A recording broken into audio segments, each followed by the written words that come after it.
From the second President Trump announced his plans to address birthright citizenship earlier today, the left freaked out.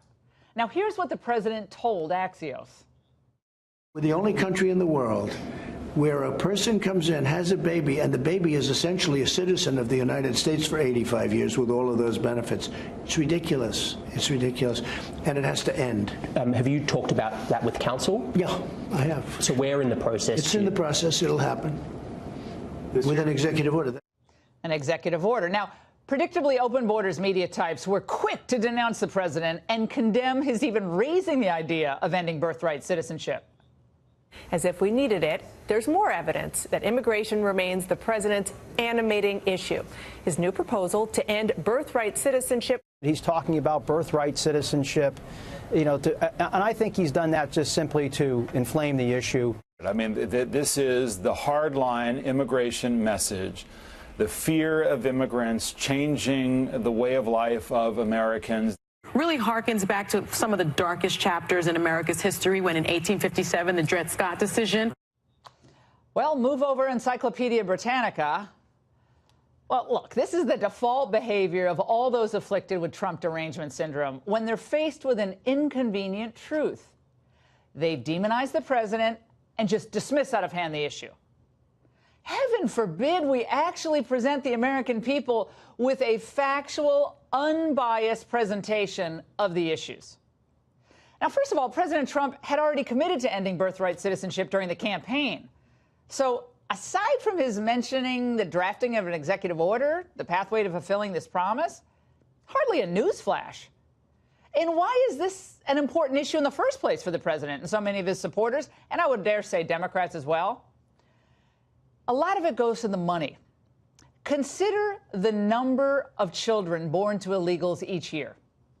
Back in 2010, the Center for Immigration Studies estimated that between 300,000 and 400,000 are born to illegal aliens in the United States annually. Now, that figure is bound to be a lot higher today, given the new research that the number of illegals in the U.S. is at least double what was originally thought, or about 22 million.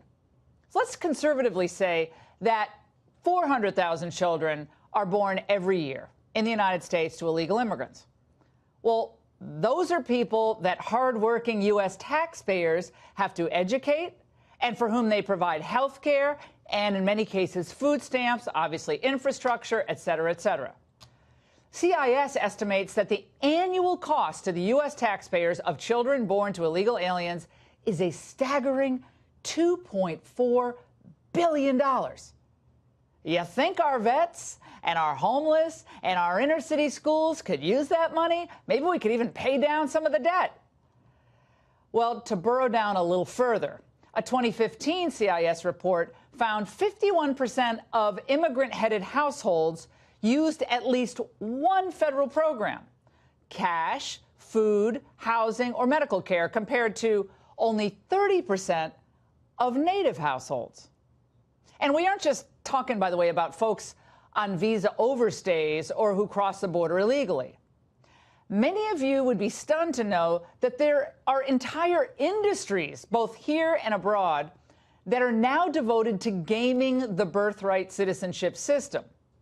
It's called birth tourism, and it's become big business in the United States, attracting immigrants from China, Taiwan, Mexico, Russia, and Turkey.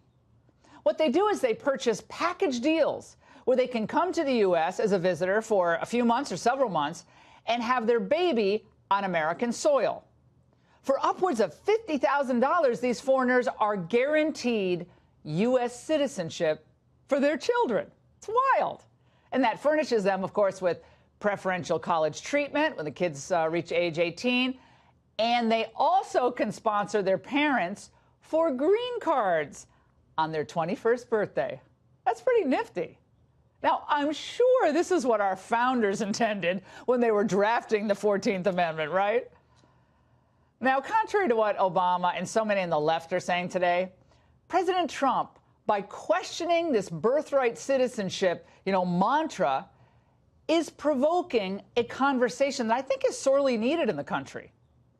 So rather than just castigating the president or caricaturing his position, why not have a substantive debate on it? How we want to proceed with immigration in the United States seems like a worthy conversation to me to have, especially during the midterm election. And up until now, Trump is the only president who's been willing to have that debate. What are the Democrats afraid of here? And that's The Angle.